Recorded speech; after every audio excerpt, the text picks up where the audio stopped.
بسم الله الرحمن الرحيم.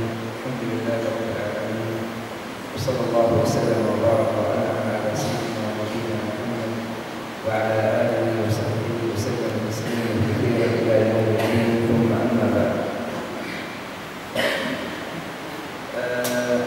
إن شاء الله في هذا اللقاء القصير سوف نتكلم عن أمر مهم جدا، وهذا الأمر يتعلق بقضية خلق الإنسان، وأن الله تعالى لماذا خلق هذا الإنسان في هذا الكون.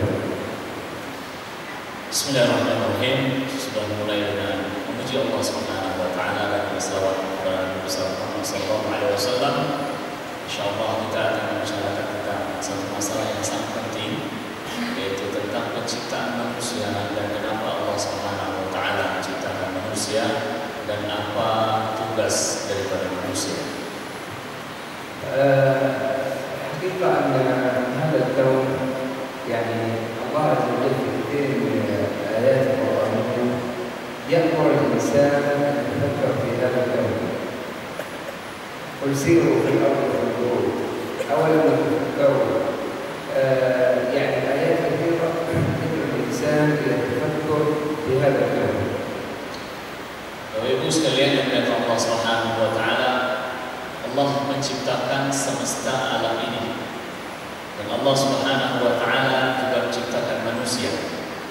Ketika Allah Subhanahu wa taala menciptakan alam semesta, maka Allah juga meminta kepada manusia untuk selalu berpikir dan memikirkan alam semesta ini.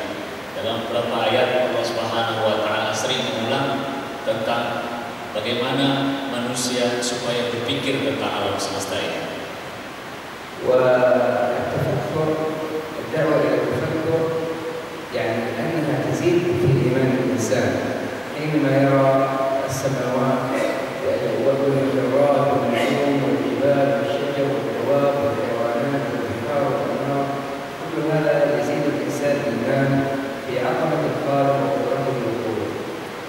Ajakan Allah Subhanahu wa taala kepada manusia untuk berpikir atas alam semesta ini akan menambah keimanan bagi manusia itu sendiri. Berpikir tentang penciptaan Allah seperti hewan, tanam-tanaman, langit, bumi, dan semua apa yang ada di atas muka bumi ini, Allah Subhanahu wa taala ajak untuk berpikir dengan tujuan agar menambah keimanan manusia itu sendiri. وأضرب لك مثال ذكره القرآن وهو خلق الذباب. يا أيها الناس وضرب مثل فاستمعوا له إن الذين تدعون من دون الله لن يخلقوا ذبابا ولو اجتمعوا له وإن يسلبهم الذباب شيئا لا يستنقذوه منه. Dalam firman Allah Subhanahu wa taala yang mengajak manusia untuk berpikir adalah contohnya penciptaan Allah Subhanahu wa taala terhadap lalat. Sesungguhnya orang-orang yang tidak beriman tidak akan mampu untuk membuat lalat.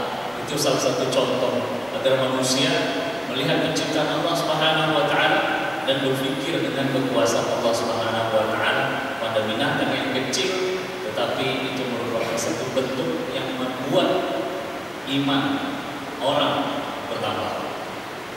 وأضرب قصة ذكرناها سابقا، وهي كان هناك مناظرة بين الإنسان مؤمن ومؤمن أبو حنيفة وبين الإنسان يقول أن الله غير موجود في هذا العالم. Ya, ada perbincangan dan ada debat antara orang yang beriman dan orang yang tidak beriman. Di antaranya oleh al-Imam Hanafi dengan orang yang tidak beriman.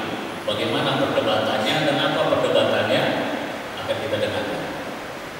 وهذه القصة أن اتفق هذا المسلم مع هذا الذي ينكر وجود الله في يوم من الأيام على أن تكون هناك مناظرة أمام الناس.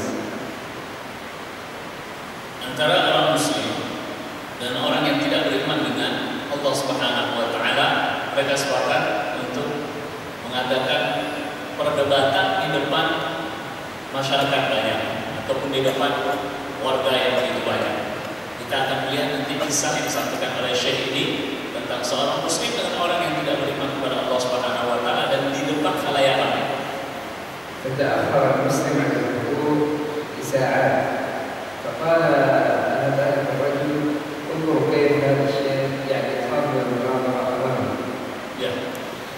Seorang muslim tadi dia agak terlambat dan terlambat beberapa waktu sehingga orang yang tidak beriman kepada Allah Subhanahu wa taala tadi mengatakan kepada khalayak ramai, lihatlah yang tadinya berjanji ingin berdebat di depan kita, dia tidak datang karena dia takut. فحضر الشيخ متأخرا فقال لماذا تأخر؟ قال له كنت واقف في النهر منتظر القارب يعني في الحته الأخرى من النهر فلم أجد قارب وبينما أنا واقف رأيت الأخشاب يعني تتقارب وصنعت قارب من نفسها فأتيت عليه. Ya. Bapak Ibu sekalian yang dimuliakan Allah Subhanahu wa taala, sampailah Syekh ini ataupun orang muslim ini berjumpa dengan orang yang tidak beriman kepada Allah Subhanahu wa taala. Maka orang yang tidak beriman kepada Allah Subhanahu wa taala itu bertanya, "Kenapa kamu terlambat?" Maka Syekh ini mengatakan, "Saya menunggu perahu di seberang sungai. Saya tidak mendapatkan perahu hingga saya melihat ada semacam kayu gitu, kemudian saya naik dan akhirnya saya sampai di sini." فقال ذلك الرجل هذا مجنون هذا كيف يأتي يتقارب الخشب لوحده ويأتي إلينا يعني من غير أن يسمعنا. Ya. Jadi tadi Syekh itu mengatakan bahwasanya saya tunggu perahu nggak ada. Maka saya lihat ada kayu. Nah kayu itu berubah menjadi kapal atau menjadi perahu. Orang yang beriman tadi bertanya, kok bisa kayu dengan sendirinya menjadi kapal? Itu pertanyaan orang yang tidak beriman. Bagaimana bisa Syekh ini mengatakan bahwa saya kayu dan begitu kayu saya berubah menjadi perahu? Itu pertanyaan orang yang beriman tadi. Gila kali ini orang. Itulah bahasa Majnun. Agar gila dari orang yang bisa kayu berubah menjadi perahu. Gitu. فقال الشيخ أنت أقلت أن السماوات والأرض خلقت من غير أن يخلقها أحد فكيف يعني تنكر في قارب سقيم وأثبت ذلك في السماوات والأرض والجبال والأرض. Ya kalau seumpamanya kamu yang tidak beriman kepada Allah mengatakan bahwasanya langit dan bumi ini tidak ada yang membuat, ya tentunya kayu tadi juga tidak ada yang membuat. Karena keimanan kamu tadi mengatakan ataupun kamu tidak beriman kepada Allah Subhanahu wa taala, sudah itu kayu datang sendiri dan jadi sendiri. Begitu juga langit yang kamu percaya jadi sendiri dan begitu juga bumi.